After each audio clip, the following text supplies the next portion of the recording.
Whew, man, AFC North football. I'm just really appreciative of the efforts of the guys in that locker room there. Everybody just played a selfless game. You know, they put the collective in front of personal agendas, man, and we fought. And that's the only way you get out of those environments, particularly with some of the adversity that we face today, some of which was created by us, some of which was created by me. Hi, everybody. Welcome to the Extra Point presented by Microsoft Surface. I'm Missy Matthews. The Steelers back in Pittsburgh after beating the Cleveland Browns 15-10 on Halloween Day. Let's welcome in our panelists today to dissect the Steelers win. We have Mike Prisuta of the DVE Morning Show and also Steelers.com, former offensive lineman and of the DVE Steelers Radio Network, Craig Wolfley, and Arthur Moats, Hall of Famer, had to throw it in there one more time, also of Steelers Nation Radio. All right, it was a wild one, but the Steelers ended up with the W. AFC North opponent knew that they needed it, above 500. Now, Mike, what did you learn about the Steelers team? That there's still potential there. I thought it was going to be a pretty good team coming into the season, a team that would contend for the division championship and the playoffs. It was a goofy start to the year. The win in Buffalo was unanticipated, at least on my end. The 3-game losing streak that followed was definitely unanticipated on my end.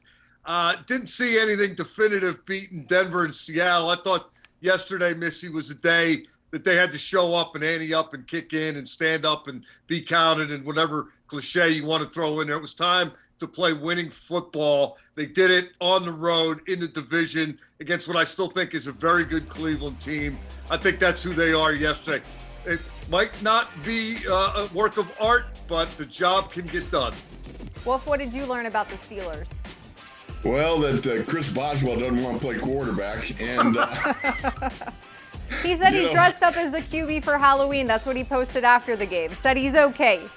You can have fun now that he's okay. Everything's good with that. I always wanted to say, yesterday I was dying to say, I wonder, if Boz has landed in the land of Oz right now after he took that shot, because that was quite a shot. But, you can see and have appreciation for what Ben goes through. But personally, it's really about the running game coming alive. You've got your some of the Clem maniacs up front getting after it in a way that we had not seen yet. You had the defense playing their gaps, staying in their gaps, doing such a great job. And, kudos to a rookie class that really came through big yesterday in Cleveland. These young bucks are really important moving forward. All right, Wolf, we're going to talk about those rookies a little bit later in the show. But Moats, we are 7 games in now for the Steelers. What have you learned about them through this process? Just they're a resilient bunch. We talk about the adversity that this O-line has faced, right? At times they were viewed as the black sheep, the weak link, but now we're seeing that, hey, they're continuing to get better. And now it's also paying dividends because we're seeing Najee Harris be able to get better as well because of their effort up front, because of the holes that they've made. But when I think of their resilience, I think of a team that they played a whole second half without being able to kick field goals. I mean, even kick off at some point, right? But they still found a way to win. We talk about this defense and some of the players that we're going to be missing. They still found a way to get the job done. So when I think of this team, I just think of how resilient they are. And to me, they can continue that because the skill development is going to keep happening. We talk about the O-line, the Clemaniacs, as Wolf likes to put it. Those guys are going to keep growing and getting better. But that resiliency that they keep showing, you either have that or you don't. And to see that they already have that in their makeup, in their foundation, it just makes me feel more optimistic about this team as they get down the stretch. By the way, not to wish concussion on anybody, but is anybody else with me that the game would be better without kicking? Just eliminate the field goal, eliminate the extra point. Let's play AFC North, Big Ten, mano a mano, move the football or don't. I could do without 3 at a time. How about you guys? I'm just laughing, Pursuit, because kickers don't matter until they matter. Nobody cared about kickers until that second half, and we're kicking off with Presley, and we're like, whoa, wait a minute here. So I will stand on the table for my man Boswell and other specialists going forward. Yes, y'all are still a part of the family. We're not going to run that up the suggestion poll there for the competition committee, Pursuta. But all right, Triv, I want to start with you for this one. Talking about the Browns run game, Coach Tomlin made it very clear all week. The defense followed suit, stopping the run. The Browns only had 96 rushing yards. Nick Chubb only had 61. What did the defense do so well to stop it?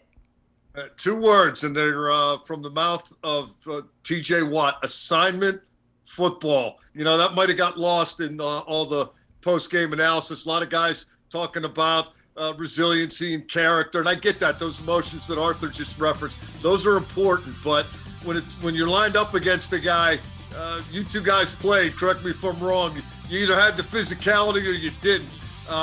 You didn't do it with your heart. You did it with your muscle, with your leg drive, with your technique. And to me, the play of the game, first play of the second quarter, 4th and 1, and the Browns go for it with Nick Chubb. And it starts with Cam Hayward blowing the extra offensive tackle back into the middle. T.J. Watt beats a tight end block on the backside. Devin Bush beats a block on the front side. Joe Hayden comes flying up so that when Chubb tries to bounce it outside, he's got to go back inside. Then Devin Bush is waiting for him. T.J. Watt's about to catch him from behind. Here comes Joe Schobert. Here comes Hayward. It looked like a team picture of the defense. Assignment football, 1,000 miles an hour. Don't be denied. Be the better man. It was a beautiful thing. When I saw them stuff that, I thought, okay, these guys came here to play today. Assignment You football. almost put a tear to my eye right there, man. The way you just broke that play down, man. It's not often the front 7 guys get that type of attention. So I really I've appreciate watched you. it like 9 I'm times. still- I keep rewinding it. It's tremendous. Everybody did their job. What do they always preach, right? Do your 111. Trust the guy next to you. And I think if I could just elaborate a little bit here, Missy, I think where some of that came from, again, from T.J. Watt, they were so focused on stopping the run, they didn't allow themselves to pin their ears back and go sack seeking and do anything off color outside the lines. They were that Cleveland running game had their attention, and they knew to stop it. They had to play the right way. And I think now that they did, everybody's probably looking around. Hey, all this stuff the coaches have been yelling at, it works. We should probably do this a little more. I don't have to be Superman. I got to do my part, and the guy next to me is going to do his, and it can work.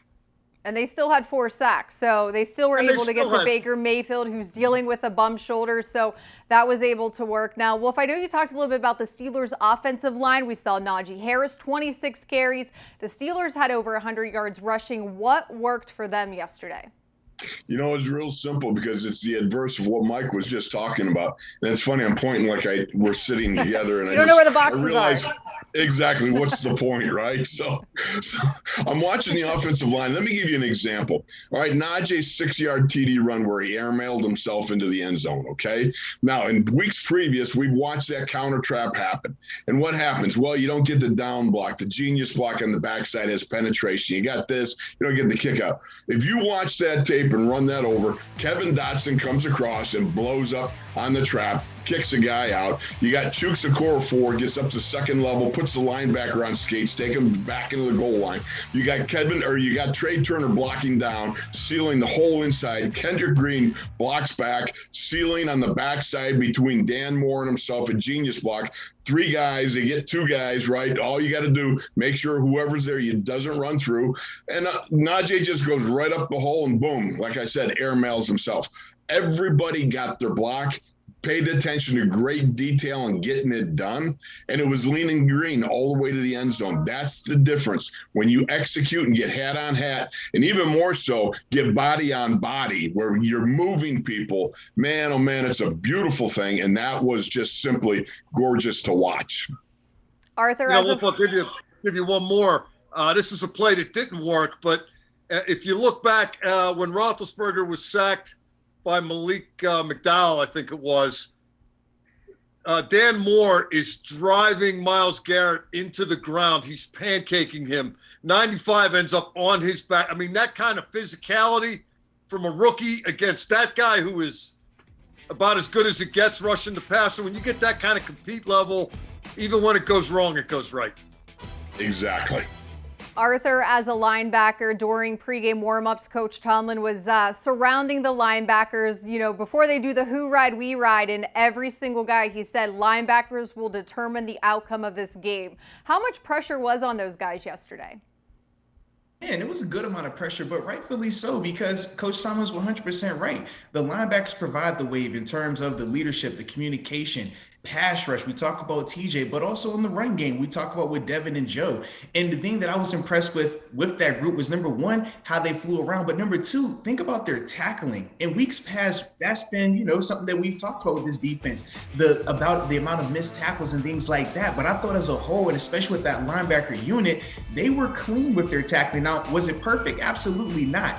But in terms of just that element being just clear, because when you're facing a team like Cleveland that can run the ball as well as they can, you cannot miss tackles. Missed tackles are the easiest way for a team like Cleveland to sustain drives and to ultimately, kill the clock and win. But because they were able to be short tackles, because they were able to knock their running backs backwards as well, right? Not letting them get those hitting yards that we saw Najee thriving with at times on Sunday. That to me was the biggest difference. And once again, when Coach Tomlin is talking to that linebacker unit, he's talking to them for a reason, because he knows not just this is something that they need to hear, but they also are capable of living up to that. And that's the difference. And I thought that they showed that on Sunday. All right, guys, we have much more to talk about. The Steelers' 15-10 win over the Cleveland Browns. When we return, we're going to talk about the rookie class, the fake field goal. We'll get your thoughts on that. The extra point presented by Microsoft Surface. We'll be right back.